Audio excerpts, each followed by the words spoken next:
Alright, now I want to tell you why watching and looking this series would be real helpful for you if you're an art lover or a professional.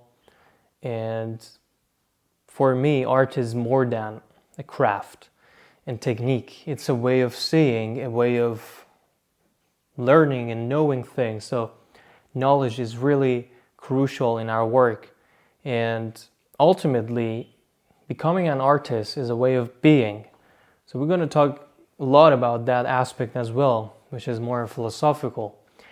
And then I don't like this mechanical way of learning, but it should be more engagement between me and you, and the way you're learning the craft and the technique, which goes beyond only learning the materials, and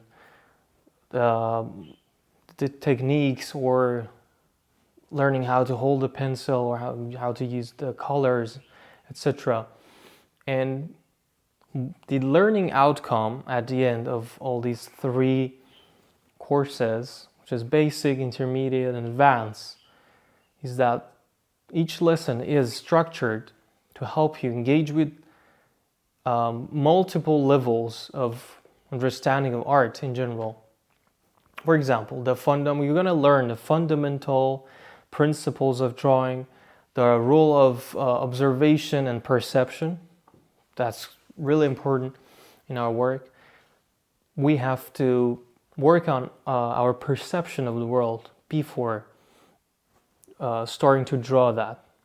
Why I'm saying it? Because the way you represent forms on paper or whatever medium you use, you're representing, first of all, your understanding of the world.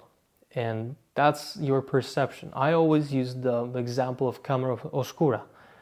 When light comes, there is that hole that we call oculus, and then the image goes on the wall, and you see that.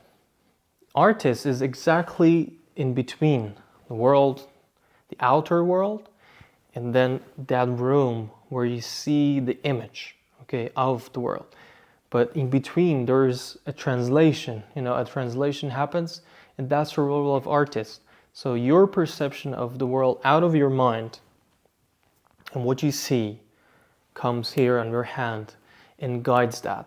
And that's gonna be the form, the invisible form that you make and you show to other people, and through that you can communicate.